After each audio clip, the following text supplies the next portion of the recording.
So you've just come home and one of the worst possible things has happened. You have just found out that your significant other has cheated. So what do you do now?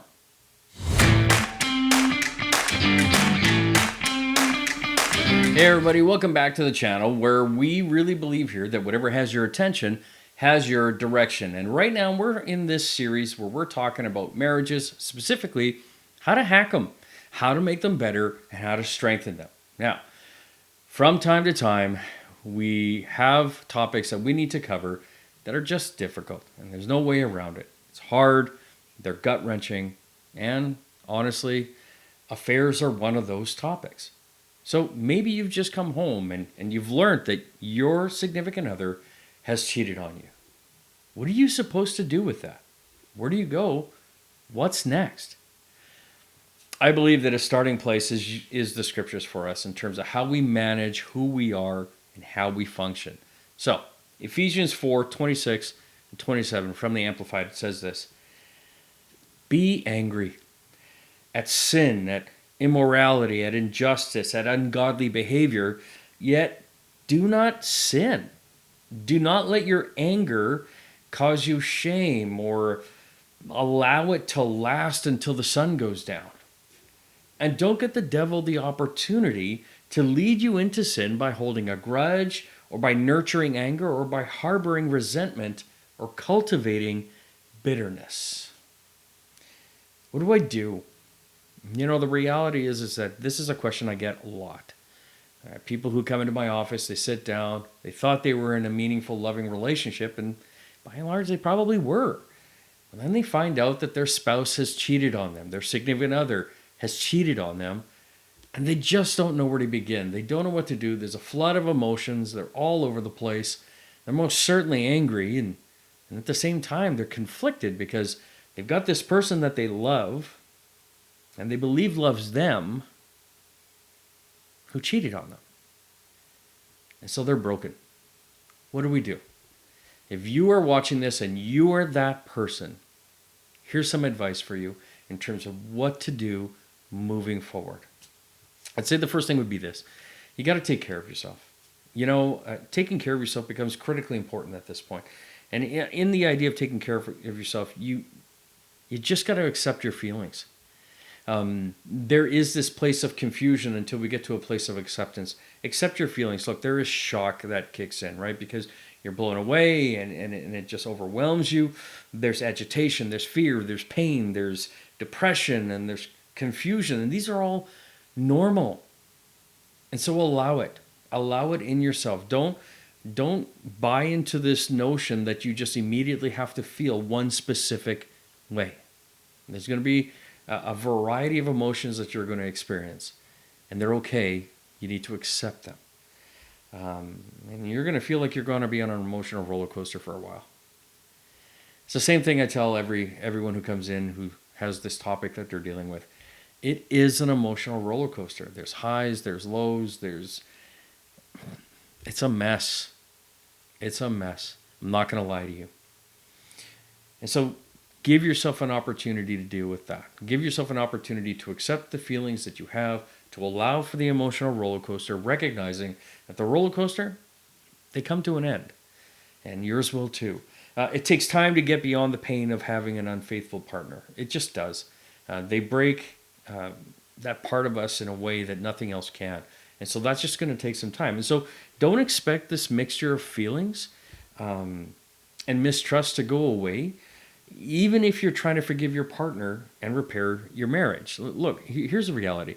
When someone cheats on another person, there is a massive relational breakdown. You're not surprised by that. But there's also emotional intimacy where there's safety and trust and connection that break down as well. And so on the one hand, maybe you're a person who's trying to forgive your spouse and trying to figure out a way forward. And on the other hand, you're just so deeply wounded and angry and hurt and all these different feelings inside. Listen, you can work on a marriage and still have those emotions. They don't actually sit in conflict with one another. One is a decision and one is the process that you're walking through in order to get to a place where you can follow through on that decision a little bit better. And so allow it and recognize that you're in a space that's going to take time. I think second to that is to take care of yourself physically. Look, here's the thing.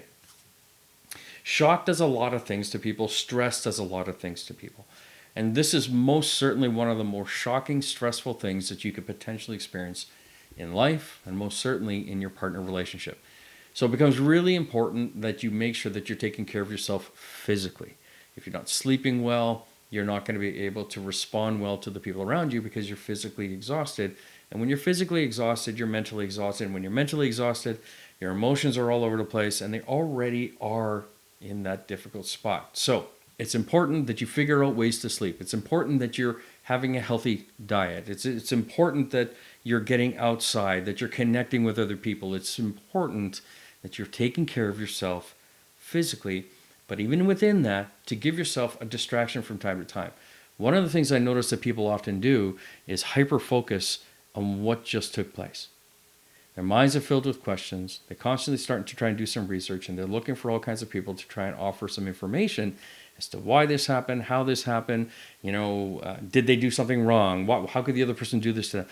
If your mind is 100% focused on this 100% of the time, you're going to run yourself down. You need a distraction from time to time. So, taking care of yourself means you got to accept your emotions, you got to take care of yourself physically, and you got to make sure that you have some distractions, because if you don't, you're going to crash further than needed in an already exceedingly difficult time. So it's important to take care of yourself. I would say the other thing that becomes critically important in this time, especially in the immediate moment and in the ongoing weeks to come from that initial moment, is you need to be responsible. Now, here's what I mean. One of the things that becomes important is that we don't make any rash decisions. It's never a good idea to make a decision in the height of an emotional encounter. It's just not a good plan. And so being betrayed by your partner can induce rage. It can induce depression. It can induce a plethora of different kinds of emotions. And so when you're in the height of those emotions, let's say you're in the height of a furious state, well, then your first instinct might be to punish your mate by trash talking them to everybody you can find around you. It might be the thing that you might be tempted to do. You might be tempted to rally people to yourself and against them. And that's a temptation that you might fall yourself into. And I need to let you know that the more the trash talk takes place, the more you're rallying people, the less likely there is going to be hope for your marriage coming down the road, should you decide to be able to heal the marriage, because you've already established a system and a base of people who are not necessarily for your marriage. Or at the very least, you're filling a foundation of thinking for yourself that takes away from the opportunity for your marriage to be able to spring back from this encounter. And so it's important that when you're in the height of the moment, not to make big decisions in the moment, not to trash talk, that sort of thing. You got to be responsible with that. Use caution even when you're deciding about moving forward. You might decide that this is a deal breaker after all the evaluating and after all the working through some of the emotions that you're working through. You may very well say, you know what, forget it, I'm done. Okay, that's okay. But you may also decide that you want to work it through. And so give yourself the space of time, be responsible with your emotions so that you can respond in a way that reflects what you're actually wanting forward. So be responsible. Under this idea of being responsible, this is a really critical one. If there are children that are involved, you need to keep the kids out of it.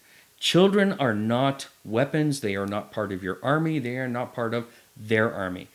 They are wounded by this whole experience as well. And so the situation, you just got to remember, is between you and your partner, and not between you, your partner, and your kids. In other words, there's information that's probably going to be there that is not appropriate for your children. And also bear in mind, there's also age-appropriate information for kids. You don't tell a 5-year-old the same kinds of things you tell an 18-year-old. So bear in mind the age of your kids. Bear in mind that you should not be trying to rally them against your spouse, and your spouse should not try to rally them against you. Do not use your children as weapons in this. And then lastly, I would say, if we're saying that we're going to take care of ourselves, if we're saying that we got to be responsible, then I think another thing that is really important in this whole thing in terms of ways forward and what to do moving forward is Get help. You need to get help. So the first point about that would be make sure that you have got a nurturing support network around you that is tight knit. There's not a ton of voices in it. There are people that you could absolutely trust with just about everything. They're the ones you trust with being able to vent with them, understanding that what you're doing is venting, and that's not the same thing as making a decision. You just need freedom to vent. People who are for you, not against you, so that even when you're expressing something, if what you're expressing is outside of your character and your integrity, well, then you'll have people that will come alongside you and say, hey, listen, I know you're hurting, but you are better than this. And to raise that level up a little bit more so that you can continue to be the person of character and integrity that you are. So you need people in your life that are going to be able to support you. They're going to be able to care for you. They're going to be able to talk with you, listen to you a lot, not judge you. And for people of faith, pray for you. Secondly, and I wish more people would do this, and I most certainly wish they would do it sooner, seek out counseling. Look, there are trained professionals who are there to help people work through these kinds of issues. And so whether it be a pastor who is equipped and trained for being able to do couple counseling, great, go in that direction. If it's a trained counselor from an accredited counseling center, look, an experienced counselor can help you communicate better. They can help you get out your thoughts, your feelings, your dreams, your ideas, your pains, all of those pieces in a way that your partner will be able to understand. And when you're able to do that, you have a stronger chance at making a solid, comfortable decision moving forward. Even if that decision at the end of it is to say, I'm just done with this relationship, okay. But then at least you know you've done a lot of the heavy lifting that's going to help you build who you are moving forward in life. Look, here's the reality. We need to accept where we are and accept the emotions that we're going to be in. It's going to be a roller coaster. Accept it. Allow it. Don't feel guilty for it. And even if I could, on the note of feeling guilty, listen, this is important because there's a lot of questions that come up for people. I almost always hear people ask, did I do something wrong? Did I make this happen? Look, I'll just tell you right now, no. Look, it's not that the relationship was perfect. If there's anything that you want to own in it, it's going to be, what did you contribute to the relationship that made the relationship more difficult? Okay, that's it. It's the same question you would ask anybody. What do you bring to the table that makes it a little bit more difficult? Well, let me clarify, because this is critical. You did not cause them to have an affair. You hear me? You did not cause the affair. They chose. They own their decision. Do not receive blame. Do not allow them to tell you that it's your fault that this took place. This is manipulation. And if you're able to allow them, if they're going to try to manipulate you, you need to be able to stand firm saying, no, I understand that our relationship wasn't fantastic all the time, but you chose to do this. They own it, not you. Never allow anyone to blame you for that affair. You didn't make it happen. If you want to talk about the relationship and difficulties in the relationship, okay. Well, you share in the difficulties of the relationship, but you do not share in the affair. That's critical. So we go back to the topic of counseling. Any good counselor is going to help you see that and help you walk that forward. And again, and this is really important. Look, all of this to say that even if you decide to end the marriage, okay, at least you know that you've done everything you can moving forward to try and make it work. Hey guys, thanks for tuning in. I know this is a really difficult topic, and if you have found this to be helpful in any way in terms of how do I move forward when I've just learned that somebody that I love has had an affair, well, share this with somebody that you think might be able to benefit from it. And if you want more videos that are going to help you walk forward in life and in faith as well, then I would just ask that you would subscribe, click the bell icon so that you can get notifications whenever we have a new video. Okay, well, that's it for today. Thanks for tuning in. And remember, whatever has your attention has your direction.